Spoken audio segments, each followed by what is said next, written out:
Bismillahirrahmanirrahim. Okay, so this is Sanim Nakwi, and I, along with my group members, we're going to present certain TED Talks and certain motivation talks that were given by motivational speakers. So, my group members are Mariam Bari, Sneha Mandan, Tariq, and myself, Sanim Nakwi. So, there was this talk by Simon.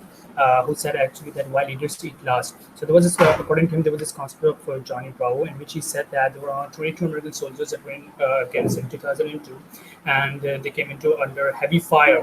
So an A-10 bomber came down at a great personal risk, at a great high risk. The pilot of that bomber was Johnny Bravo, and he came down in order to save his fellow Americans. They were hills, he didn't care about that. The night was dark, and he actually couldn't see anything, but at a great personal risk, he came down and saved the 22 lives of Americans, and all of them went home. So that's a concept of Johnny Bravo. People who are at a great personal risk and sacrifice are ready to help others and their team.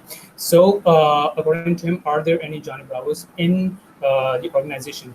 Now he stated something about the ethical egoism. He said that everybody does things in their own self-interest, which is actually true. It's a materialistic world, and people do whatever suits them. People do what's in their best interest. But we human beings are social animals. We are social animals, and we work together in order to build a better society. We are certainly the smartest species and certainly the strongest species, but we have survived. Why we have survived is because we are social animals. We interact with each other. We have the ability to think, and we help each other in order to get somewhere. And he stated about the corporate vision. He said the corporate vision should not be about that we have this, we want this, we want that, but the corporate vision should be tangible and it should be reachable. It should be understandable. Now, Martin Luther King said that he sees a white kid and a black kid in a park where they're holding hands. That's a corporate vision which you can actually imagine. So that's corporate vision. Corporate vision should be tangible and reachable. Dopamine is a chemical in your body that actually ignites, that actually comes into effect when you want something and you achieve something that you wanted and you achieve it. That's a dopamine effect, and it's an addiction. You want to do more and more and more, and it's an addiction to want to do more. He also stated the safe circle. He said that the dangers are constant. You have to build a safe circle in which you're comfortable with people you're working with. And the great leaders, what they do is that they enlarge the circle, they extend the circle, and they decide which people to bring into the safe circle. There was another talk in which it said that most users don't even know what the game they're on. Actually, it's right that there are a lot of company trainings so that leaders actually don't know what they're doing with their organization, what they're doing with their pros. They actually have absolutely no idea. And he said that companies are training employees to work hard, which they actually work hard, but when they're promoted due to their hard work, they become leaders and they actually don't know what to do. So there is a gap in the training, and the process of transition is not present. You need to train leaders as well in how to become a leader, what to do when you become a leader. You need to train leaders as well. So that's something that is missing in the companies, and great leaders are not result oriented. They're more of an effort oriented. There's an example of MS Dhoni in his presentation. He said that he never really cared about the results. He just wanted to enjoy the moment and he wanted to see the efforts. He was a great leader. He went on to win the 2017 20 World Cup. He went in with the Cricket World Cup, and then he went on to win the Champions Trophy, making India the first team to win all the three trophies of ICC. And there should be the factor of empathy. If your employee is having a performance issue, everybody has got performance issue, but you need to have the factor of empathy, and you need to have the ability to listen and understand someone when he's having a hard and difficult time. Another thing that he said that four things that he highlighted was parenting, technology, patience, and environment. Parenting, there's a factor of bad parenting. Parents are not actually taking care of their children, and due to which the kids are getting drug addict, they're getting alcoholic, they're getting into bad habits, and that is due to the failed parenting. He said that technology is also creating a bad effect and a bad influence on the kids, and everybody is web wired. Everybody is a stick to the wire, and everybody's holding the phone. Everybody just wants a phone. Now he did an experiment. He said that if I take a phone in my hand, so actually it's giving a message that I'm more addicted towards my phone. My attention is more towards my phone and not to the general public. And he said the current generation is very much impatient because everything is just a click away. You want to pay bills, it's just a click away. You want a date, you can get a date just a click away. You can do anything just a click away. So this generation is impatient and they don't have the ability of patience. We need to have the ability of patience so that we can become good leaders. And he stated the fact of the environment. All these three factors are creating a bad environment for the corporate world and for the current generation, and you really need to improve it so that the leaders know what game they're in.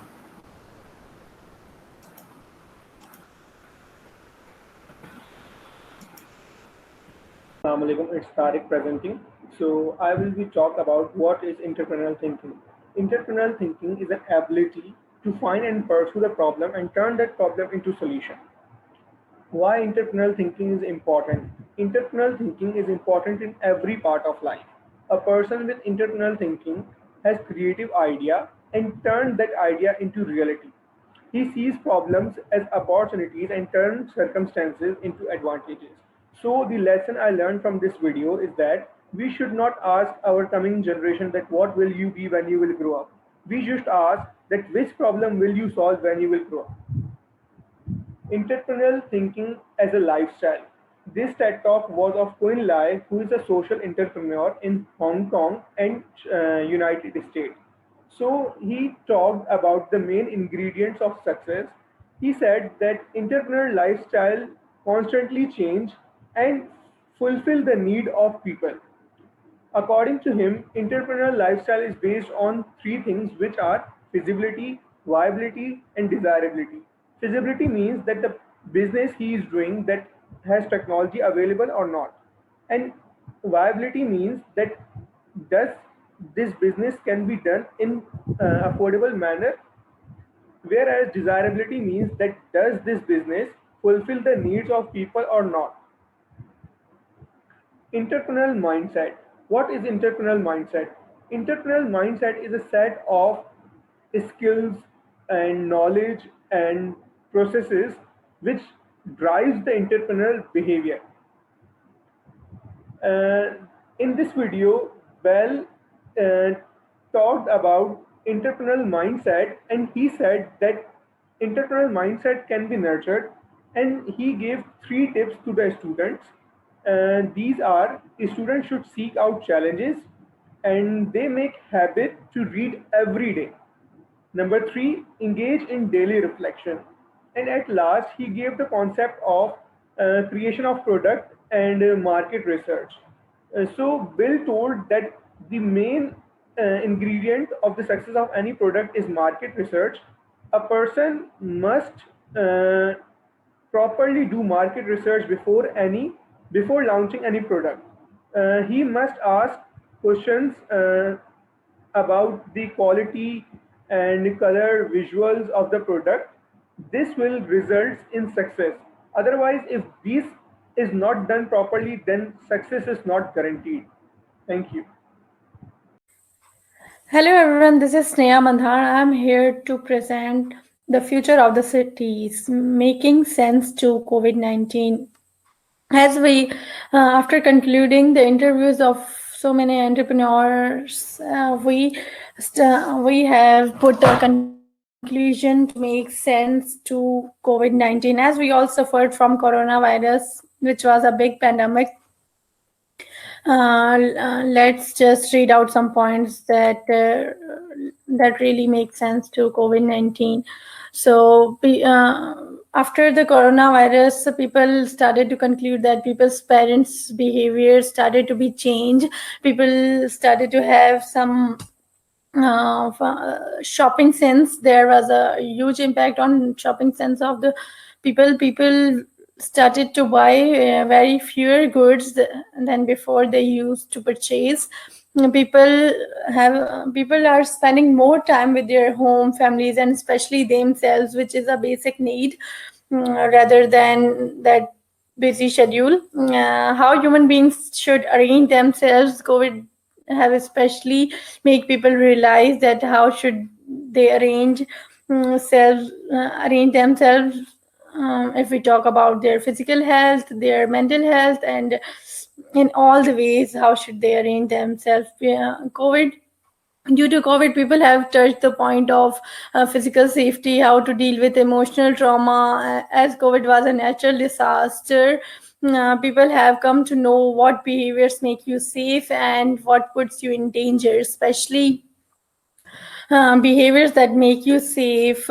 Meanwhile, you should wear mask, you should maintain social distancing, and all these points are touched due to COVID. So these are the points that really make sense to that really makes sense to COVID-19. Furthermore, as COVID was a magnifying issue that was already existing, but now people have come to know about this.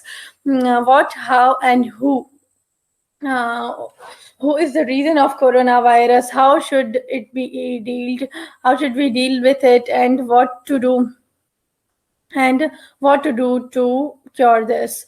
Environmental behaviors have been focused very much, like in what behavior you should interact with people, how much social distancing you should maintain, and people have learned to spend time with themselves. I already told this, and yes, health consciousness came into existence. People have started to be more health conscious than they were before.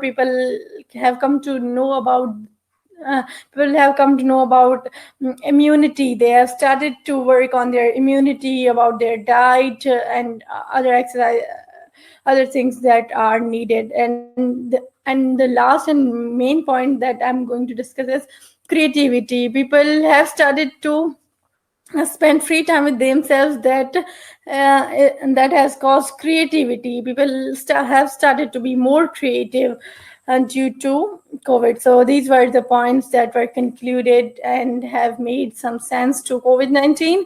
Furthermore, we are talking how life in our cities will look after the coronavirus pandemic. So yes, we are talking about the new normal, how life in our cities will look after the coronavirus pandemic. The first point that is needed to be discussed is a walk-up call. Yes, after coronavirus, it will be a walk-up call for cities to rethink their economic model, as due to coronavirus, economy has been really down. So yeah, yes, people have to think about maintaining economic model, about maintaining economy of all the countries, all cities. While it is impossible to predict what the new normal will be, it may well be reverse urbanization. So cities will slow down, becoming cleaner and less covered, create the safe, resilient city we have needed all along. So yes, cities will slow down, becoming cleaner and less crowded. I already told, and new institutions will bring back cities. Urban housing will get cheaper. So these are the possibilities that will happen, that will happen and change in our lives, how life in our lives. So yes. Okay, Assalamu alaikum. My name is Mayam Bai and I'll be continuing our video presentation. So my video is about Daniel Goleman. He did his PhD from Howard University and he's a renowned psychologist. One of his many accomplishments is of the many books he wrote about emotional intelligence and how it can be applied applied for high performance and fulfillment, not just in the workplace but also in life.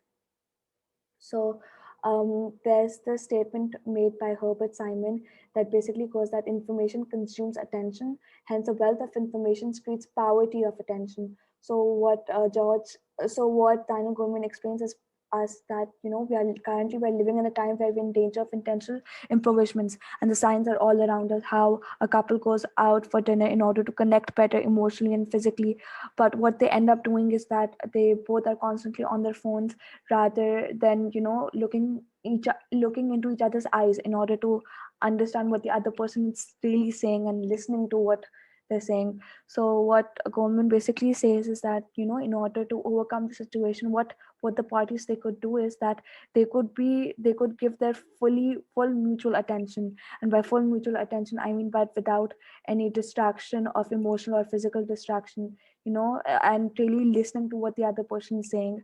This can ultimately lead to verbal synchrony.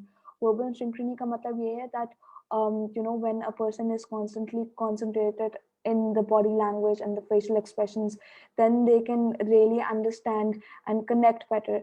That ultimately leads to people feeling good, and you can actually feel the warmth of words and attention seep into a person's heart. So, and isn't it ironic that even our most useful tools, such as computers and phones, which were originally made for us to connect better and be constantly, connected with each other, that is what, is interrupting our connection with human life, real-time life. So the China government in this saying says that out of control emotions make smart people stupid.